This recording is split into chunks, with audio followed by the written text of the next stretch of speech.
All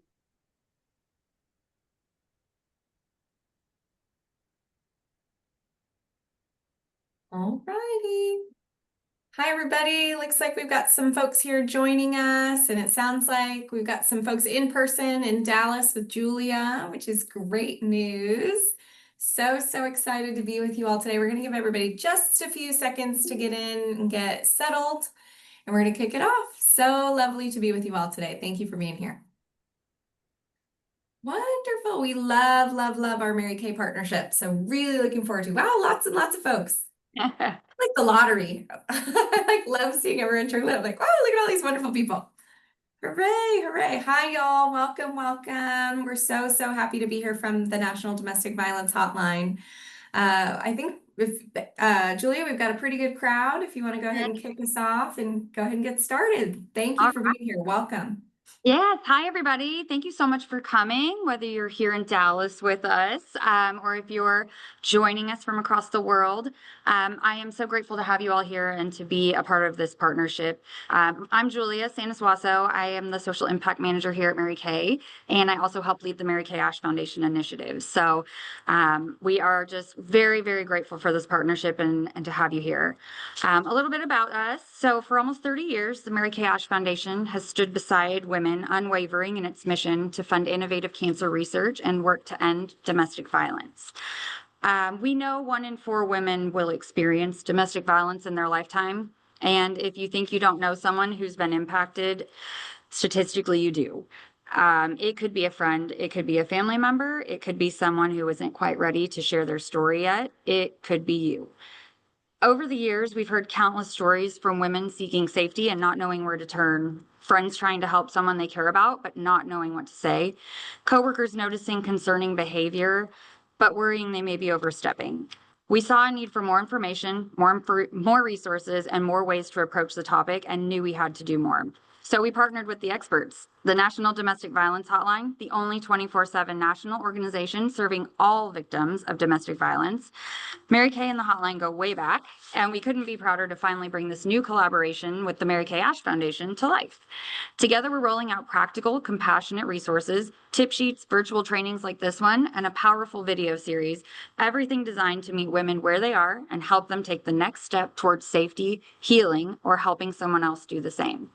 Today is just the beginning. We'll be hosting 2 more trainings, one on September 9th, which will tackle how to confidently respond and support survivors through trauma-informed communication, and October 15th, where you'll put your knowledge into action and become a better advocate for domestic violence survivors in your own community. If you can't make it live, don't worry. You can register and receive the recordings. You can also find them all on the Mary Kay Ash Foundation YouTube channel to revisit and share on your own channels. We're building something powerful together here today, a community that chooses to listen, learn, advocate, and speak up, because every survivor deserves to be heard, believed, and supported. Thank you for being here. Thank you so much, Julia. We truly cannot say enough just how much we adore you personally and all that you give and do and champion to support the hotline, but also our incredible friends and partners at Mary Kay and the Mary Kay Ash Foundation. Truly and sincerely grateful. We would not be able to do the work that we do 24/7, 365 without incredible partners like you all. So thank you from the bottom of our hearts. We're so grateful. As Julia said, so I want to introduce myself before I pass it off to my brilliant colleague, April. But my name is Heather Henry. I'm the Vice President of Development here at the National Domestic Violence Hotline. I've been in the field for almost a decade doing domestic violence work, and I identify as a family violence survivor and grew up in a home that was incredibly unsafe. So deeply personal work for me, and I'm so proud to work here at the hotline and get to serve and support the folks that we do every single day. We are so grateful for our longtime partnership. The hotlines existed for nearly 30 years, and Mary Kay has been a partner for nearly all of those 30 years. So we're truly appreciative of all of our partnerships together. And I did some math, and based on all of the incredible support that the Mary Kay Ash Foundation and Mary Kay have provided to the hotline over our history, you have directly supported the hotline answering 150,000 calls. And each one of those represents a moment of courage, resilience, and hope for the victims and survivors that we served and their loved ones who are seeking services. So you're about to learn a lot about domestic violence, its prevalence, learning more about the issue, and how to support people in your world and in your community who might be impacted. But if you haven't heard about the hotline or what we do, we are, as Julia said, the nation's only 24/7, 365 hotline that is dedicated to serving victims and survivors of domestic violence and those who care about them. Our advocates, we have over 160 advocates who work around the clock every single day of the year to offer those compassionate services, refer people to local resources, and just really meet every single individual where they are and help them provide them with what they're needing as the next steps in their journey. And that can look really different depending on where a person's at in their journey or what their situation might be, whether they're a helper who's reaching out to how to support someone else. So each conversation is unique and each individual deserves that unique support. And so we're very proud to provide that. In our throughout our history, we are proud to have answered over 7.5 million calls. And we also operate Love is Respect, which is a program that supports and empowers young people on how to build and create healthy relationships in their life. And all of the support from Mary Kay and others and individuals from around the country helps make this work possible. So we're deeply grateful to be with you today. So excited to be sharing. And I'm very proud to introduce my colleague, April, who's going to kick us off with her training.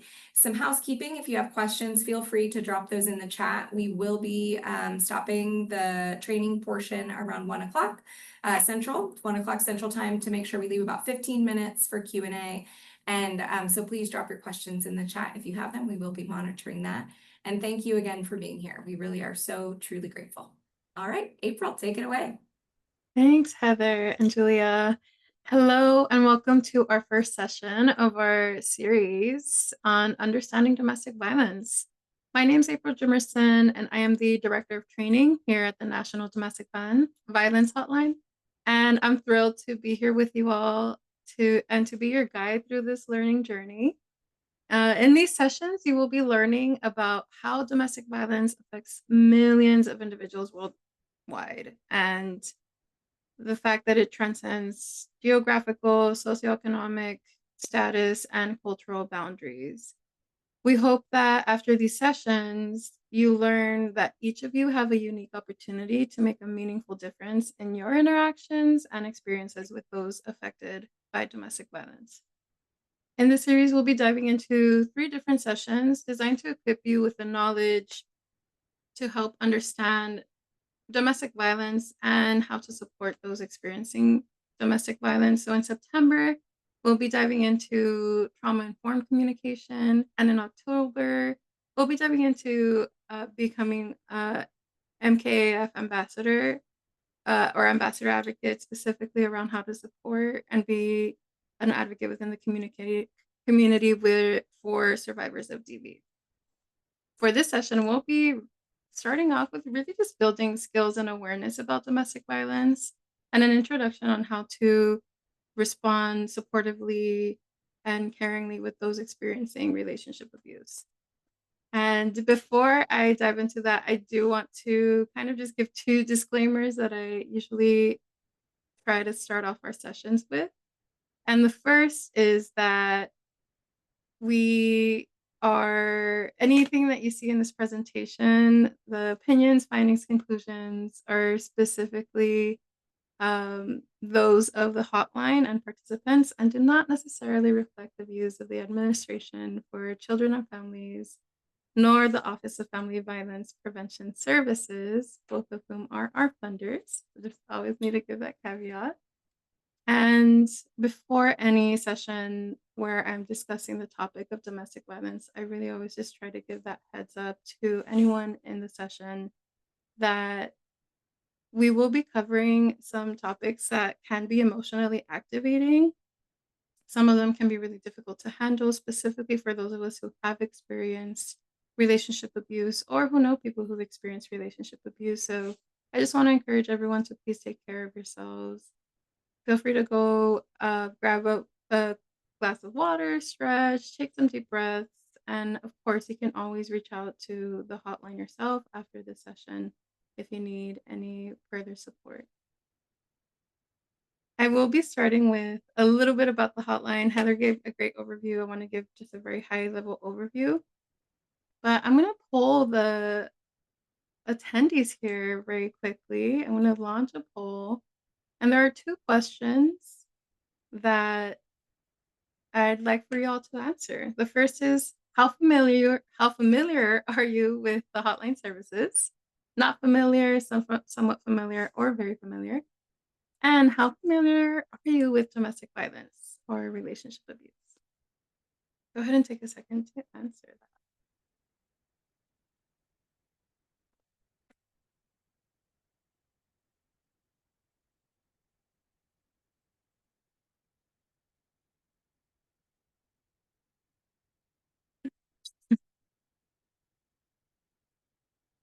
Okay, we have over 80% of attendees responding. I might give it another few seconds. And I see folks greeting in the chat. Hello, it's lovely to see where everyone is coming from. We're based out of Austin, Texas, so that's where I am presenting from today. All right, we've got 90% respondents. I'm going to go ahead and end the poll so y'all can see results and what everyone's shared so far.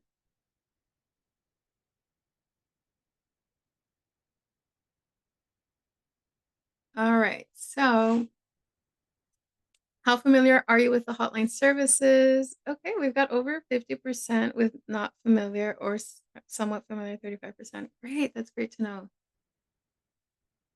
You're just in the right place then. And then how familiar are you with domestic violence or relationship abuse? 19% not familiar, 47% somewhat familiar, and 33% very familiar. All right, I do appreciate seeing the difference in answers here. While some of us are familiar with relationship abuse or domestic violence, it's always interesting to see that we may not always be familiar with the resources or services available to those who are experiencing domestic violence. So I'm glad you're here, and I'm glad I'm sharing the space with y'all to talk a little bit more about that. So thank you for answering. I'll go ahead and conclude that. Cool. I think Heather, you touched base on some of the pieces I was going to share, but again, in case you're not very familiar, the hotline is free and confidential. It's a service provider for anyone who's affected by relationship abuse. So anybody can call our hotline, can text our hotline, or chat in with our advocates to ask questions about relationship abuse or to get resources. So the hotline was founded under the Violence Against Women Act and answered its first call February 21st of 1996. So next year will be our 30th anniversary, and we're very, very grateful to be able to say that. We are here 24/7, 365 days a year. And we have highly trained advocates who offer life-saving resources, information about domestic violence, safety planning, as well as referral services. And we're able to do that in over 200 languages by using the language line for those who are non-English speakers. We answer over 400,000 calls, chats, and texts a year. And like Heather said, last March, we were able to answer our 7 millionth call, and we're on our way to 8 million. And we're at about 7.5 million now. And we always kind of recognize that as a sort of bittersweet milestone for us. We know it's incredible to see just how many people we've been able to support over the last 29 years. And we know that this number represents very real people experiencing very harmful violence every single day. And those are just the calls we've answered. There are hundreds of thousands of calls we're not able to get to. And so we know that the work that we do is important, and we're glad to be able to support those. And we recognize that, well, it's not necessarily a number we celebrate. It's definitely one we commemorate. I do see a question in the chat. Thank you, Heather, for answering. And you feel free to ask questions. I will be also answering questions at the end. So drop your questions throughout as we go. And we will also have a Q&A at the end that we'll make sure to answer them. I'd like to share a little bit about the hotline's purpose, and I usually do this by sharing our mission. And our mission statement is very short and sweet. It's here on the slide, and it says that we answer the call to support and shift power back to those affected by relationship abuse.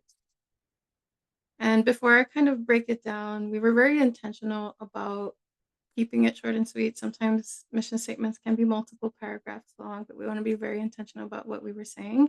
And I want to ask the folks here what's standing out to them about this mission statement, what particularly maybe resonates or is sticking out for you. Feel free to drop it in the chat.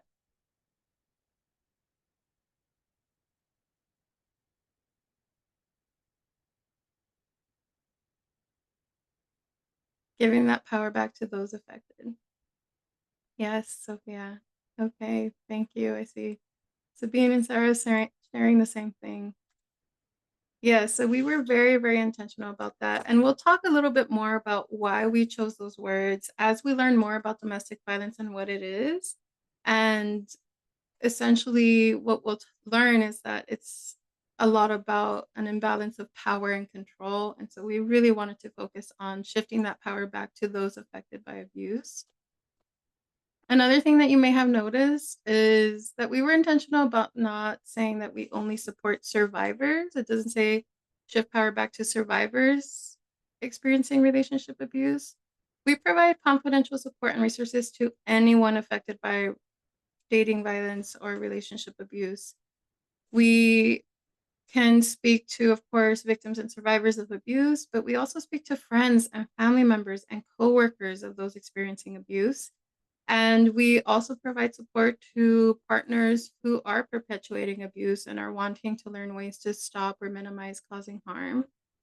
We offer a variety of services, including crisis intervention, and we really focus on centering the survivor's safety and being survivor-centered, no matter who it is we're speaking to. So any direction or any contact who reaches out to us who's affected by relationship violence or who knows someone affected by relationship violence, we're here to support.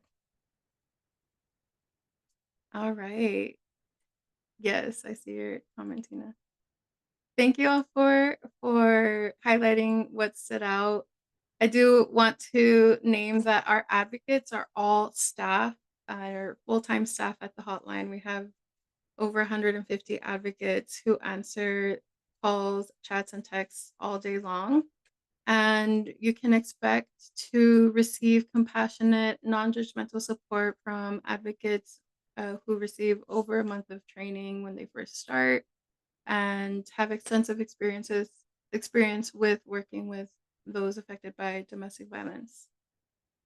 And we are only one part of the commitment to end domestic violence, and we really are grateful for each of you here who are wanting to learn a little bit more, and for partners like Mary Kay who are believing in this mission just as strongly as we do. So now that we shared a little bit about the hotline, I'm gonna just go over some of the things that you can expect from the rest of this session. So just some of our learning objectives. We will be throughout the session learning and aiming to have you all leave with being able to define domestic violence and understand the prevalence of relationship abuse, be able to recognize the warning signs of abuse and identify the types of abuse, as well as increase your DV awareness and understand the effects that abuse has on those who experience it, and learn a little bit about how to respond with care and support if someone discloses experiencing abuse. So we'll be talking about those 4 things throughout. So we're going to start with defining domestic violence. There are a lot of definitions for this. Our definition here is that domestic violence, also known as intimate partner violence, that is the type of domestic violence that we focus on here at the hotline, also called dating abuse or relationship abuse. Whatever term you're using to describe it is really describing a pattern of coercive or controlling behaviors used by one partner to gain or maintain power and control over another partner in an intimate relationship. I just want to highlight here that the key part of IPV is that it is a pattern of behaviors, and we'll dive into that a little bit more later. Many people think that IPV is really that the abusive partner loses control of their temper, but really, in actuality, it's more about them having more control over their partner and the relationship overall. So we'll talk a little bit more about the tactics of abuse and warning signs in a few slides, but I do want to just highlight the prevalence of domestic violence and why we're here talking about it today. Some of the stats that you'll see when talking about domestic violence include that 1 in 4 women and 1 in 7 men in the United States have been the victim of severe physical violence by an intimate partner in their lifetime. So these are really extreme numbers if you think about it, right? If you identify as a woman and know 3 other women, one of you has experienced or will experience severe physical violence by an intimate partner in your lifetime, right? If you identify as a man and have 6 male friends or cousins or brothers, 1 in 7 will experience it in their lifetime. So these numbers are specifically highlighting those who experience severe physical violence, but if we're just talking about abuse in general, including emotional abuse and other types of abuse, these numbers start to escalate. On average, nearly 20 people per minute are physically abused by an intimate partner in the United States, which equates to more than 10 million women and men annually. So we know that worldwide, almost a third of women who have been in a relationship report that they have experienced violence by their partner in their lifetime. So 30% is an outrageous number. I think we can all agree on that. And it's really devastating to see the other statistics, including how often we unfortunately lose people at a rate of 5 lives lost a day to domestic violence every single day. So it's absolutely an alarming rate. And one thing that we also try to highlight, apart from these statistics, is that domestic violence is often misrepresented as a private issue, when in fact it's really a public health crisis, and it impacts a significant portion of the country and people across the globe. And it's always been seen as a sort of private matter in our society, something that happens behind closed doors because of individual factors. And the reality is that DV is affecting everyone, and we all play a part in being able to recognize those systems and the issues that are systemically perpetuating the fact that abuse can thrive for so long, right? And so in order to address TV, we believe that we also had to address all other types of violence, including community health violence. We believe poverty is violence, lack of education is violence. All of these things contribute to creating the environment where domestic violence can really, unfortunately, continue to flourish. And when we think of a public health issue, you can kind of zoom in a little bit more to even things that you see on the news. Maybe you don't know someone personally, but issues like mass shootings, for example, statistically have high correlation with people who have a history of violence. And unfortunately, sometimes a mass shooting is considered 4 or more people. And so when you see if it's happening in a public place, sometimes they might be trying to just cause harm to their partner. And unfortunately, we see how the ramifications of how people can really be trapped in the crossfire of that. So it is absolutely a public health issue. Our attention to this matter is really important, and we're all affected by this every single day. One of the last stats I wanted to share is DV a little bit more closely when we're looking at how it affects us in the workplace and as employees. One of the stats that we try to highlight is that victims of DV lose a total of 8 million days of paid work each year. And that is a really significant rate, often as a result of violence that they're experiencing at home and what they're having to work around in their home.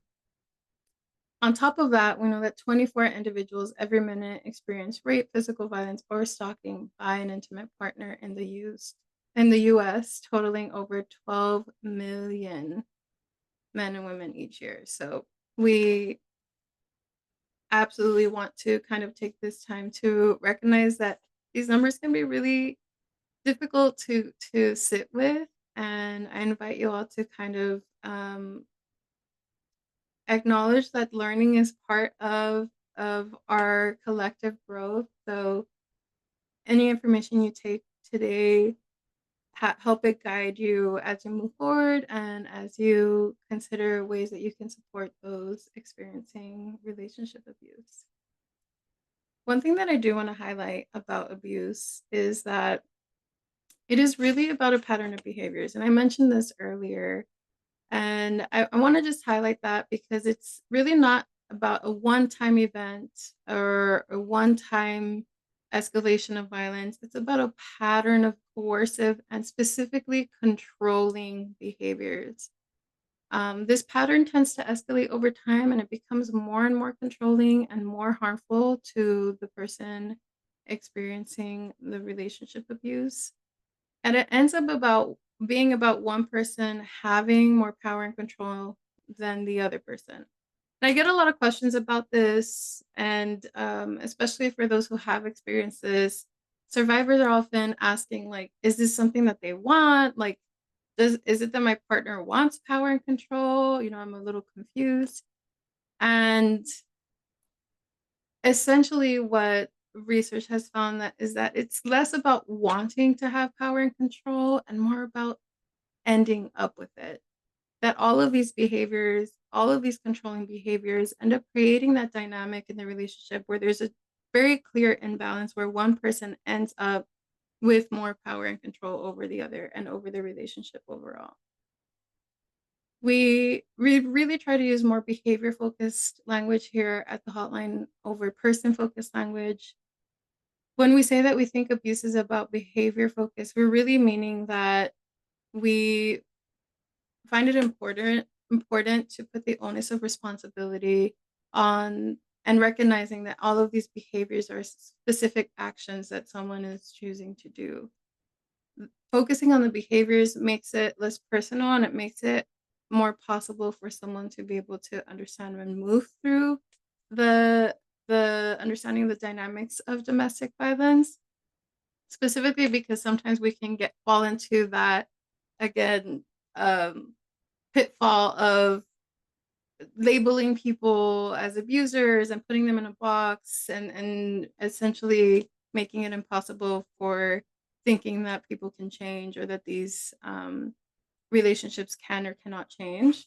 And we believe that abusive behaviors are a choice. And if we believe that those behaviors are a choice, we also have to be able to accept that those choices can change.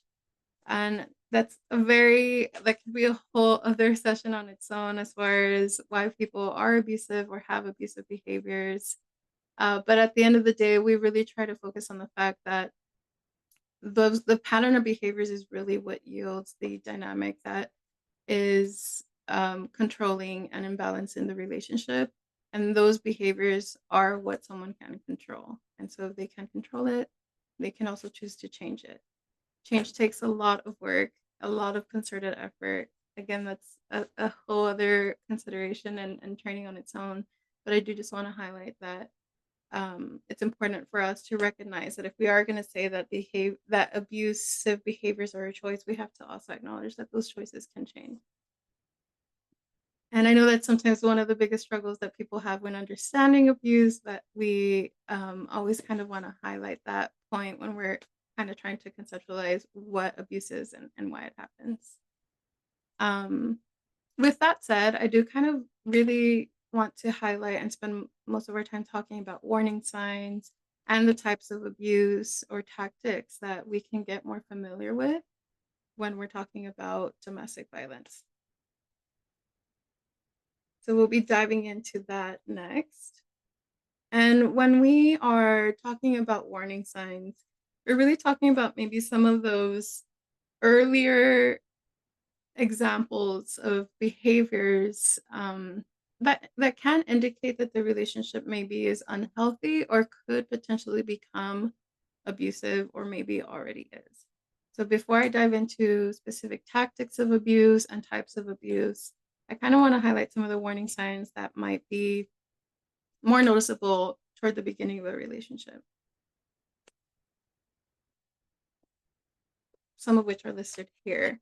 So the first one we talk about is if the relationship moves too quickly or where one partner might be pressuring the other to take steps they're not comfortable with. And this could be just either making the relationship official or pressuring someone to move in together or take bigger commitments sooner than someone is comfortable or ready for.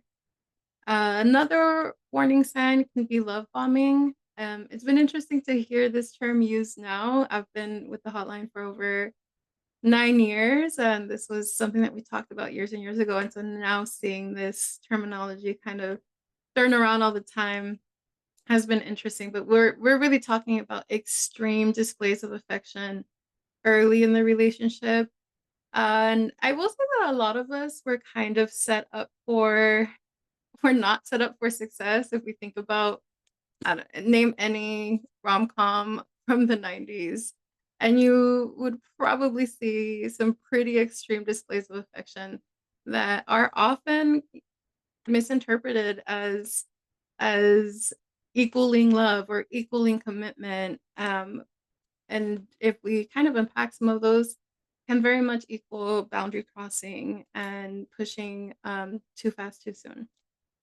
Another warning sign someone might notice is isolation. And this can be isolation from friends or family or coworkers. And it doesn't necessarily have to be a direct demand of I don't want you hanging out with that friend, but it could be maybe starting a fight or always having an issue when someone's going to go out and spend some time with others. It starts to become a sort of problem that leads to isolation. But of course, could also be a direct demand of I don't want you hanging out with these people, or I want you to spend less time with them or with so and so. We also know that a major warning sign is lack of respect for boundaries. Boundaries are personal limits that we all have. We all know what we might be comfortable with or not, and pushing those boundaries or having lack of respect for them can be a very early warning sign, and it can be confusing, especially when paired with things like love bombing. We also know that excessive jealousy, accusations of cheating, a lot of possessiveness can be worth kind of recognizing them as alarm bells because of the sort of controlling behavioral element that each of those have. So there can be extreme accusations of cheating when there's been no basis for cheating, or just extreme possessiveness. And unfortunately, a lot of these behaviors can be normalized. A lot of these controlling behaviors can be normalized, and so it can be confusing to see something on TV or hear from friends and have that recognized as something that's expected or wanted, and be in a session like this and have it be kind of a highlight of a warning sign. So again, I do just want to highlight that a lot of this is going to be the context of being a pattern of behaviors. So especially if you're seeing a lot of these happening with any one of these other warning signs. Another warning sign is wanting to know actions, locations, and company at all times. One of the ways I like to describe it in our training to our advocates is an abusive relationship dynamic can often feel like a parent-child dynamic, where someone feels like they have or are entitled to know what you're doing, where you're going, who you're with at all times. Where versus, of course, it makes sense to communicate with your partner and say like, hey, I'm going to go do this or I'm going to do that, but to constantly kind of feel almost surveilled by your partner is a very different thing. That's a very parent-child dynamic, and that's kind of how you can think of maybe what um, some relevant relationship that you can kind of consider. Adult relationships, intimate relationships really shouldn't look like those traditional parent-child dynamics. Another warning sign is criticism, sarcasm, or joking that's hurtful. Uh, I think the key element here is that it being hurtful is important. I personally can be very sarcastic, and I kind of just want to highlight that some of the things listed here, we can all kind of be guilty of, or kind of have it resonate with our own behaviors.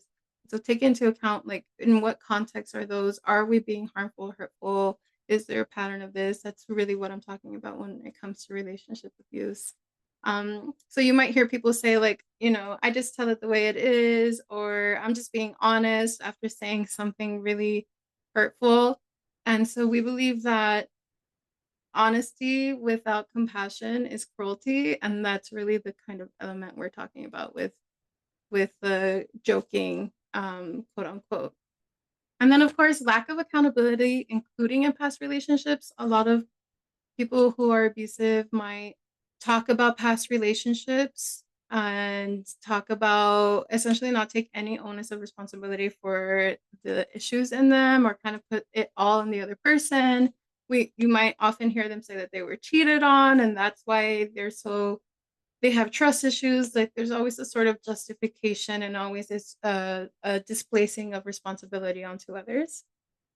And then the Jekyll and Hyde qualities, where they might be acting different in front of others, or victims and survivors might describe it more of like they're just, they're a really wonderful, charismatic person with everyone, and that's what gets me. And then sometimes when it's just us, I see this side, and it's so disorienting, and it's so difficult to kind of even gather your footing when you're not even sure what you're experiencing or who you're experiencing, and it feels like two different people. So these are some classic warning signs of abuse, and I wanted to play a video that captures the sort of kind of controlling behaviors and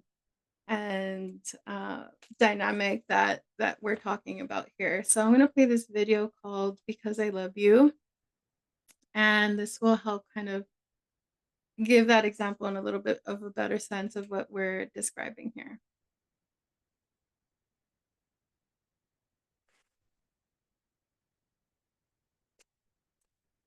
Because I love you. I want to be your only guy. Because I love you, skip class with me. Let's stay in bed today. Because I love you, I just want to be with you so freaking much. Because I love you. I waited for you after Chem Lab. You were walking with Mark? Because I love you. You shouldn't be hanging out with that dude. You should know how dumb that makes me look. I don't care if she's your lab partner. Why do you have texts from him? Because I love you. This number, Delete. Because I love you. This Jason number? delete. And Ben, Delete. because I love you, I should smash your phone. I'll let you give me your password instead. Because I love you. I will check your texts every day. You got lucky. Because I love you. Because I love you. You think it's okay? Because I love you. You understand. Because I love you. You stopped talking to your classmates. And you feel completely alone. Because I love you.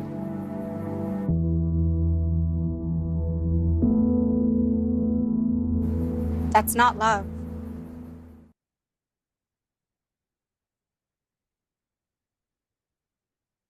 So that was a video called "Because I Love You." That was part of the hashtag That's Not Love campaign. And you can go to joinonelove.org to learn a little bit more about that campaign. But it's a pretty sweet message if you think about just the words "because I love you," and within the context of this relationship, were you all able to see how that can be very easily manipulated? How using emotions and using terms like "I love you" can be an easy source of justification for really toxic and controlling behaviors. Yes, Tina, it's a very powerful video. Agreed. I think looking out for how some of these behaviors, especially the warning signs that we talked about, how they might be explained away can be a really powerful way to kind of investigate if this may be warning signs for an abusive relationship or one that could become abusive. And I want to talk a little bit more about that if we're considering abusive relationships and what that looks like and how those how abusive tactics can show up. I'm going to review some of the considerations for the different types of abuse next. Yeah, Tina, I see your comment. It can be really hard to kind of see some of these controlling behaviors be very normalized in relationships around us. Absolutely. So when we're talking about types of abuse, I kind of want to ask the group here, what are some types of abuse you've maybe heard of? And I'm going to name the easiest one, which is physical abuse. I think a lot of people think of physical abuse when they think of a type of abuse, but what are some types of abuse that maybe you've heard of or unfortunately experienced that come to mind? Rachel says mental abuse, emotional abuse, says Jennifer. Yeah, what else?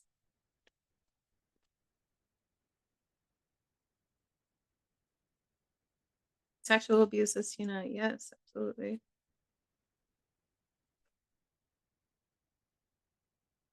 Yeah,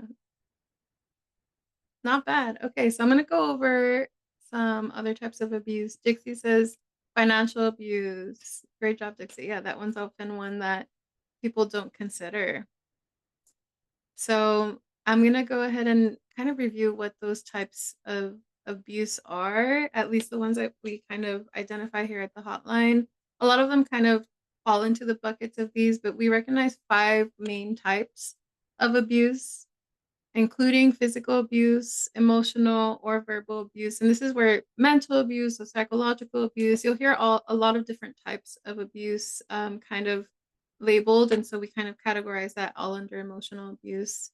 And then there's also sexual abuse and digital abuse, as well as financial abuse. So I'm going to go over some of the sort of behaviors or abusive tactics that you might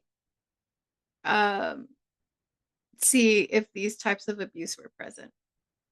So, of course, for physical abuse, it is the use of any physical violence or threat to harm someone's physical safety. So I do want to highlight that here at the hotline, we've been very intentional about expanding our definition for physical abuse. While it's not necessarily going to reflect maybe legal terms or law or criminal terms, we recognize that physical abuse is not only physical violence towards someone, but something that can threaten someone's physical safety. And that's a really big distinction that we recognize here at the hotline. We've had a lot of examples of major threats of safety where the partner was kind of still able to say, like, I never put my hand on you, I never touched you, while doing things that were very, very scary and threatening to someone. So we've expanded that definition, and these examples include that. So of course, there are examples of physical violence like hitting or pushing or kicking or grabbing. Body blocking would be maybe preventing someone from leaving or moving or blocking the door. Non-fatal strangulation, unfortunately, is something that a lot of survivors experience and can be really dangerous. Driving recklessly is an example of something that I was saying, where maybe there isn't physical violence at someone's body in that moment, but their physical safety is being threatened. Maybe forcing someone to use drugs or alcohol or depriving them of sleep, denying medical treatment, denying them food or water are all examples of physical abuse. Now, I start with physical abuse because I know that's something that is often the only thing that people recognize, but there are a lot of nuances in other types of abuse that I want to make sure we highlight and recognize as just as detrimental of types of abuse. So, of course, we have sexual abuse, which is when one partner controls physical or sexual intimacy in the relationship.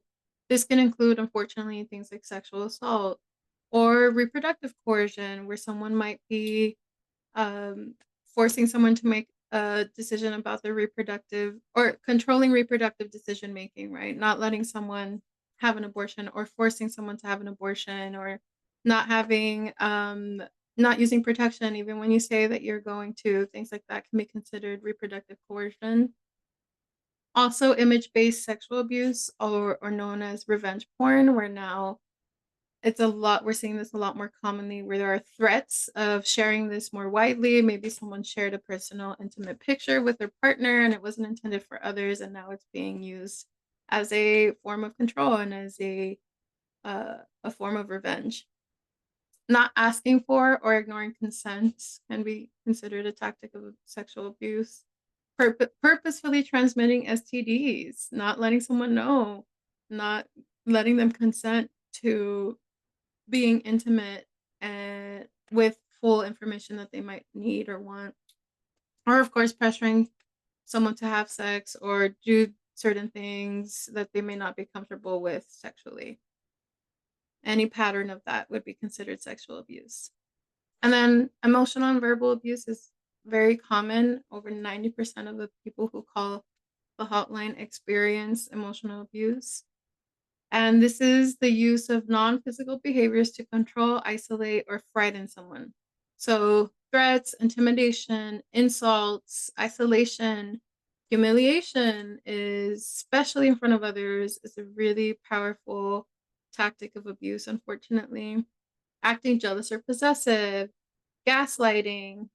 This term is used a lot and it's kind of misused, especially in the last couple of years. People are often describing just like lying as gaslighting, when gaslighting is really the concept of denying someone's reality at a sort of intense rate, causing the victim to question their reality. They start to doubt what's real, what's not, and it's not just someone being dishonest. Um, and it can lead to extreme psychosis. So that can be really, really detrimental, of course, to survivors of abuse. Any sort of controlling behaviors can be really emotionally manipulative. We'll find that a lot in emotional verbal abuse, as well as the silent treatment, extensive use of stopping communication with someone, giving them their cold shoulder at extreme rates, not being willing to talk through or work through conflict. Again, a pattern of these things would be considered emotional abuse. And then the last two types of abuse include financial abuse, which is the exercise of or exercising financial power and control by one partner over another. So this could be like controlling or preventing access to finances or not sharing financial decisions that affect the relationship. Maybe forbidding someone from working or controlling where they work, getting them fired, or otherwise interfering with their ability to work. So maybe like taking the car before they were going to go to work or showing up and making a scene. And, managers can't have that. All of those can be considered financial abuse. Damaging someone's credit, stealing their public assistance benefits. We saw that a lot during COVID, and it was really devastating to kind of just see every new access that abusive partners can have to perpetuate abuse. Tech facilitated abuse or digital abuse is the use of technology to bully, harass, stalk, intimidate, or control partner. So this can look like monitoring or controlling social media, texting, calling, and messaging all the time, demanding or pressuring them to share passwords or access to their technology. And I do want to name, I know that a lot of couples feel comfortable sharing passwords with each other, and I just want to highlight feel comfortable is the sort of key differentiation there.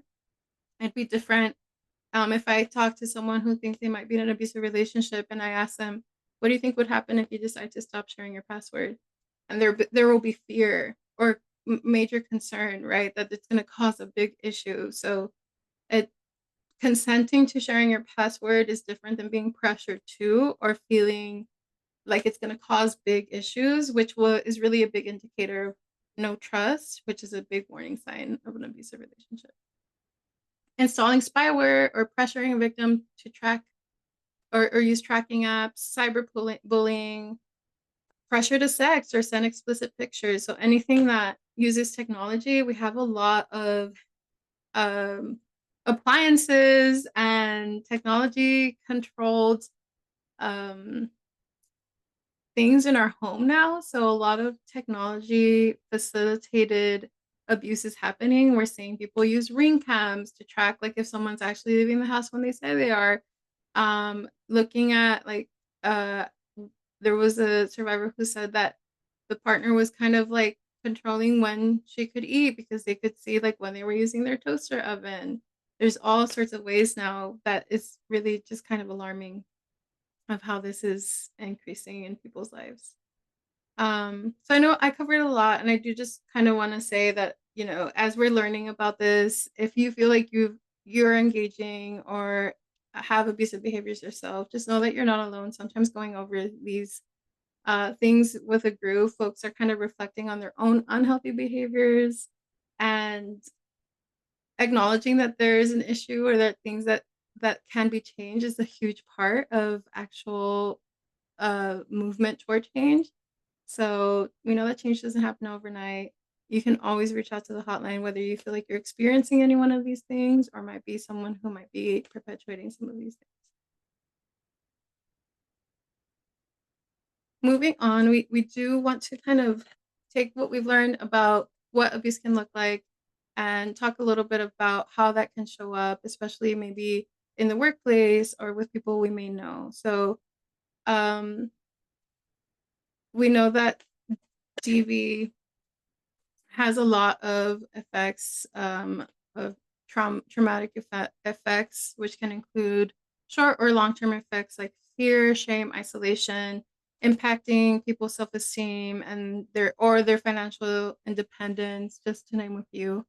But with people around you, you may notice them being more withdrawn or maybe over explaining things or being defensiveness, maybe a lot of tearfulness or even assertiveness. There's a lot of ways that surviving abuse can show up in other relationships.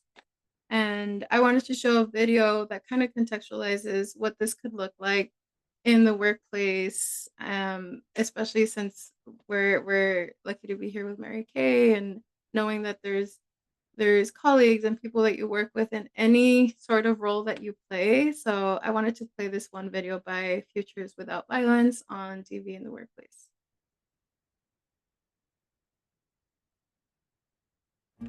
Work can be hard for all of us, and some of our colleagues are carrying burdens we don't even know about. These burdens can impact the workplace in different ways. More than 40% of American adults will experience some form of domestic violence in their lifetime. In the past 12 months, approximately 1.6 million women and 848,000 men missed at least one day of work due to domestic violence. Domestic violence has very specific impacts on the workplace and might be a heavy load on your employees or colleagues. Harmful partners often target or sabotage a survivor's workplace. This is a form of economic abuse. Many survivors are let go after continued interference or disruptions from an abusive partner, or prevented from working at all because of the impacts of abusive behavior. A recent survey found that on average, survivors lost more than $7,000 in income or wages due to intimate partner violence. However, workplaces can respond to domestic violence and lighten the load. Trauma-informed management styles, empathetic coworkers, safety planning, and violence prevention and education are important tools for building safe, resilient workplaces and supporting employees and colleagues to do their best work and live their safest, happiest lives. Work can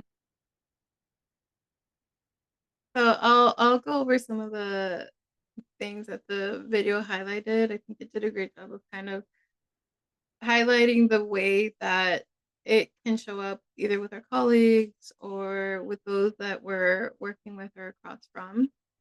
There are warning signs of someone experiencing abuse that you might notice at the workplace or with people that you work with or customers that you interact with. And of course, that could include things like injuries or bruises that are minimized or maybe do not fit the description that someone is saying of whatever situation may have caused them. Maybe attempts to cover up those injuries, unexplained absences or lateness that seem out of character, or sudden requests to change locations, sudden changes in their performance, sensitivity when asked about home, maybe increased jumpiness or hypervigilance, or frequent disruptive calls from their partner. Also, other warning signs can include maybe like gifts appearing in the workplace after periods of distress or isolation from coworkers or negative self-talk, right? Someone saying, I'm worthless, I never do anything right.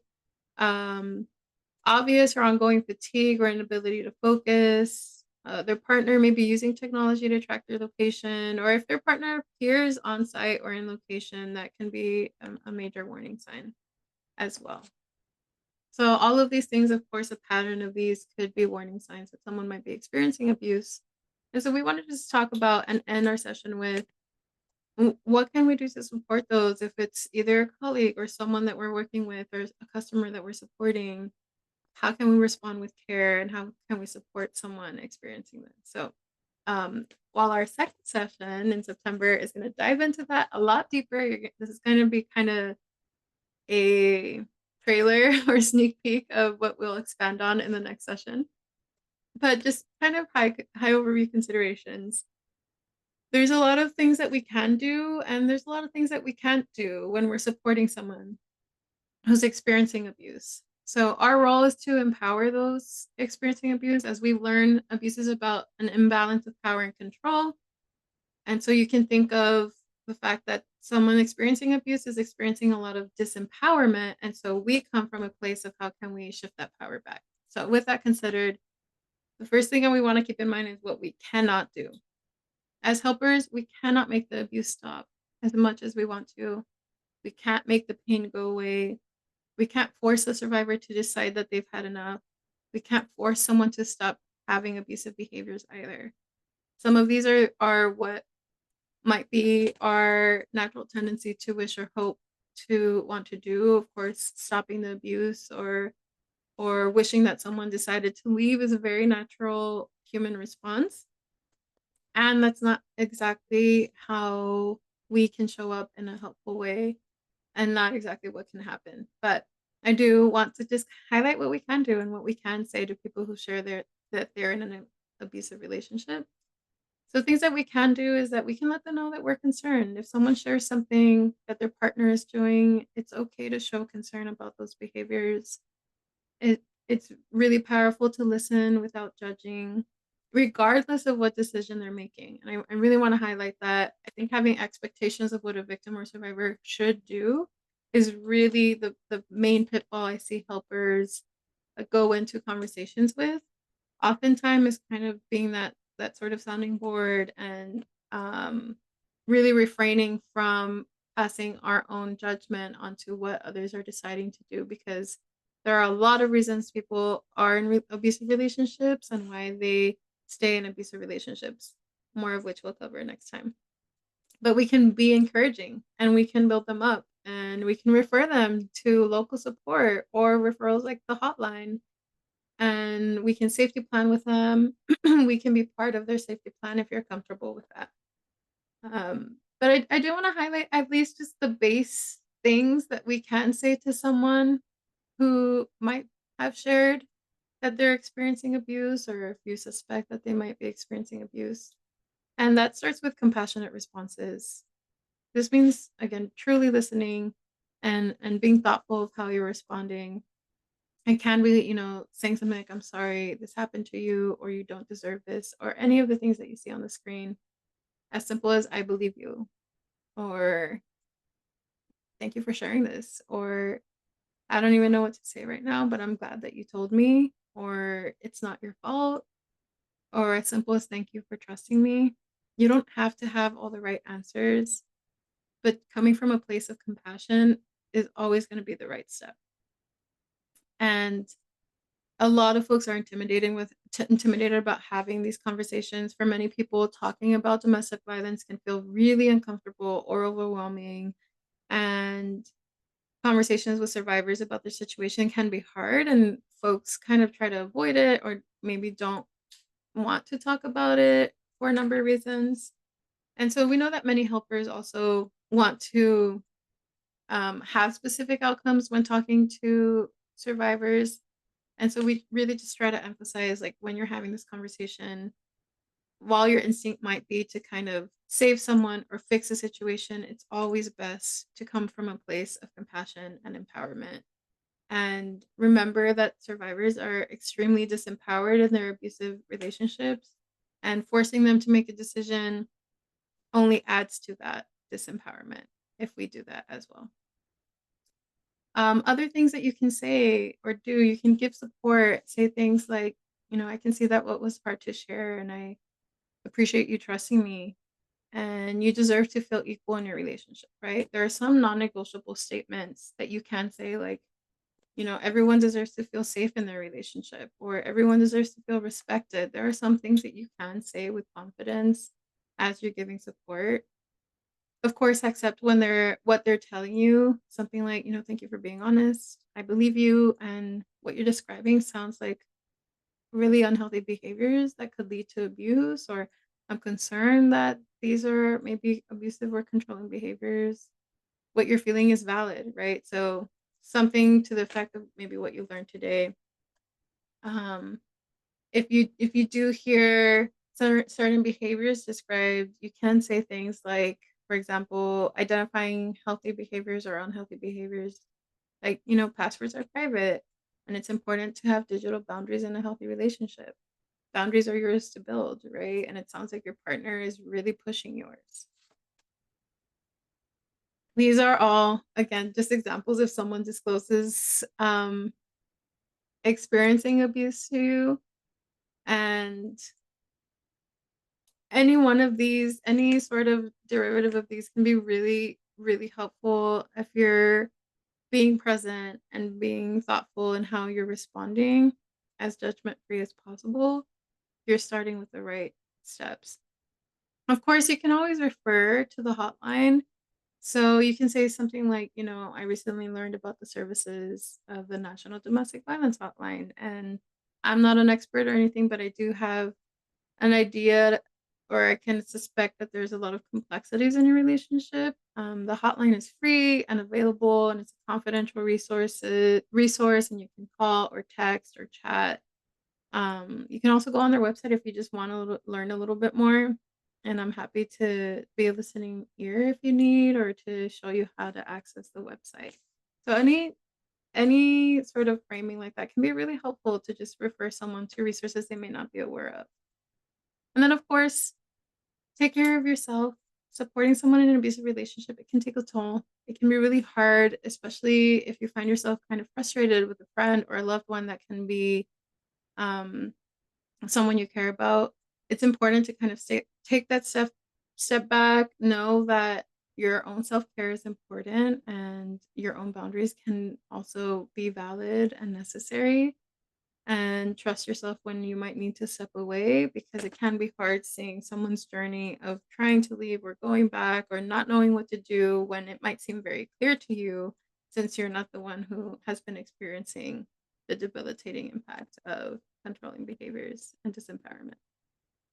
So we encourage you all to take care of yourselves as you navigate this, but know that you're never alone. You can always call the hotline if you yourself are experiencing abuse, or know someone who might be experiencing abuse and you just want to learn a little bit more about how to help them. There's so many ways that you can make a difference. Of course, share with someone what you learned today, share about the hotline on social media, share our website, any sort of referral to our online directory can be really helpful. You can volunteer at your local DV shelter or community, or make a gift to the hotline. Any one of those ways are all ways that we contribute to this mission to end domestic violence. But I want to kind of save the last 10 minutes here for some Q&A. I saw a few questions. I think I missed some. I really was not able to fully see them. So Heather, I don't know if there's some that you weren't able to answer or could highlight here. Yeah, Or- absolutely. Thank you, April, for such a comprehensive overview and for sharing that. And thank you to everyone in the chat for those who shared their stories or asked really thoughtful questions. We're so grateful. Angie was asking April and is curious, what was the organization and website for the video that you shared on workplace impact? That's Futures Without Violence. Great. Futures Without Violence. Mhm. We'll put There's that probably in a couple the- more I can share in the next session. They're really Perfect. And then, oops, now that scrolled me to the bottom. Let me find the next one. So Amelia was asking, how do we help a teen who has experienced emotional or tech facilitated abuse and the start of sexual abuse? It didn't get far, but I still think they're experiencing the effects of a situation that happened 2 years ago. Yeah, absolutely. It can be really hard depending on what relationship you have. Like if you're a parent, that dynamic can look very different than if you're a friend. But ultimately, um, if it's something that they have shared details about, um, it can be what, especially now that you kind of had the session there, that you can use this as a sort of in, right? Just like, hey, I just learned a lot about this, and it was reminding me a little bit about what you experienced a couple of years ago. And I don't know if we ever talked about that, but just wanted you to know that like I'm here if you want someone to hear you out, or I just wanted to share like this website, loveisrespect.org, that has really great blogs and quizzes if you're ever curious.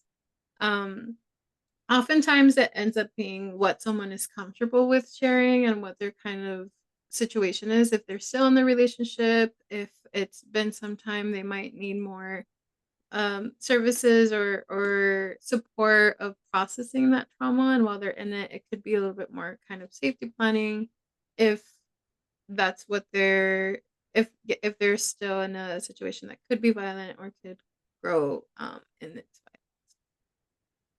Yeah, absolutely. And so the hotline, in addition to being a crisis, we operate the National Domestic Violence Hotline for folks who are in crisis or are curious about their relationship, have questions. But Love is Respect is a separate organization. Well, it's within our organization, but kind of a separate campaign through which we operate the National Teen Dating Abuse Helpline. And they can, our advocates can support folks there as well. Mm-hmm. Wonderful. Yeah, if they aren't in the situation anymore, it can always be just like, depending on how much detail you had, if it's more like you didn't really have the extent of what's going on, it can be kind of just letting them know that if they're ever wanting to talk about it or need someone to maybe help them find a therapist or someone to talk to about it, that you'd be kind of an accountability buddy to help them in taking those steps. Sometimes people will just need someone to talk to, or it can be like, hey, if you are interested in getting support for just kind of talking through some of what you went through, just know I'm here if you just need someone to sit with you as you like look up possible therapists or things like that in your area. Sometimes that's a really helpful, um leaving it more like options open. They're offers, not obligations. And April, Tina is sharing, my teenage daughter denies being a victim even with her partner facing charges of abuse and proof of video obtained by law enforcement. Why does she continue to say nothing happened? And Tina, thank you for sharing that. And I'm so sorry that that's something that you're experiencing. It can be really difficult to be someone on the outside of the relationship witnessing it. One way that I describe it for our advocates is that abuse is insidious and these behaviors build upon themselves, and abuse never starts the way the relationship starts, or not. It doesn't start when the relationship starts. And because there's the element of emotional sort of entanglement and commitment to someone else, it gets very difficult to distinguish some of the manipulative behaviors um, from things that someone might justify with being loving and caring behaviors. And so when you're in an abusive relationship, you're in a situation where someone's always justifying their behaviors or always giving you a reason for why they're acting the way they are, or telling you that they didn't mean to do that, or that that's not something that they would have done had you not done this or had you not done that. And there's a lot of self-blame that someone can have. But all of these behaviors that are controlling and coercive, it almost creates like a fog. It's very hard sometimes to kind of orient yourself. It's so disorienting when it's someone that you love having these really controlling or coercive behaviors. And sometimes as folks start to learn or might grow some distance between that sort of emotional sort of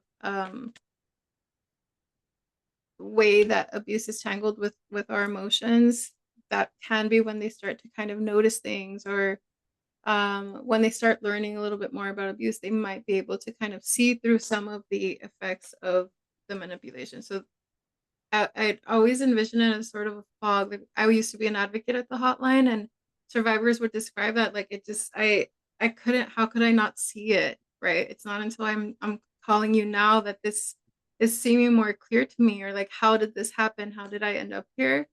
But it's just it's all growing so much faster than sometimes survivors can process in the moment.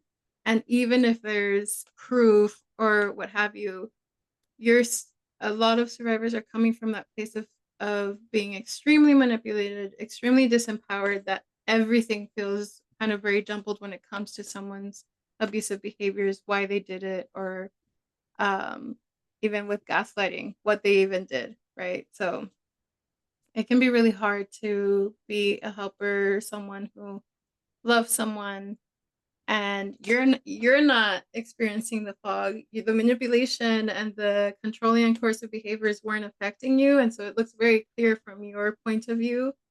But when you're experiencing day in and day out all of these things adding up, it can be really disorienting.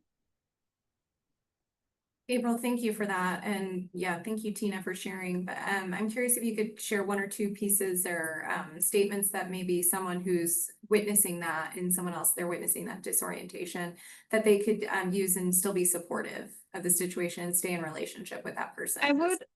I would recommend, instead of sometimes we can be inclined to kind of be like ones that want to point everything out, um and can come from a place, it comes from a good place, right, of you need to accept this, or you need to accept what happened. And sometimes being empowerment based means letting someone get to that when they're ready. And so starting with a statement of, I know that you've gone through a lot in that relationship, and I will never understand the extent of it, but I want you to know that if you ever are ready to talk about it, I'm here. If there's ever something that you do want to talk through, I'm here for you. I don't know what happened, and I'm sorry that you experienced what you did, and I'm here if you're ever ready, and kind of leaving it as an open door they can walk through if they're ever ready. And sometimes they're not. I got so many calls from survivors at the hotline saying, I've never told my best friend. You're the first person I ever tell. I've never told another soul. So it's really hard to turn to people we trust, especially when we're still in the thick of either being in an abusive relationship or experiencing the sort of trauma and ramifications of the aftermath. And for Tina or anyone else, again, thank you for being vulnerable and sharing something that's impacting you right now. But also, we're here for just a limited time, but the hotline is operating 24/7. So if that's something that you want to talk about more or talk about with more specifics or in depth, you can call, chat, or text the hotline at any time. April, we are at time. Is there any final thoughts or anything that you want to share? We had such great questions. Yeah, we did. I invite you all to join on September 9th, I believe, for our next session, where we'll be talking a little bit more how we can support people, and more specifics in how to be more survivor centered in our approach. And we could dive a little bit deeper in how to handle being a helper of someone who might be experiencing abuse. So I appreciate you asking questions. Please go to our website, get information there, or call us anytime. And thank you for having me. Thank you all so much. I'm going to drop in the chat and we'll follow up in a follow-up email with more information on how you can sign up for the next 2 webinars or access those resources through the Mary Kay Ash Foundation. But thank you all so very much. We're so grateful for you being our partners. Thank you.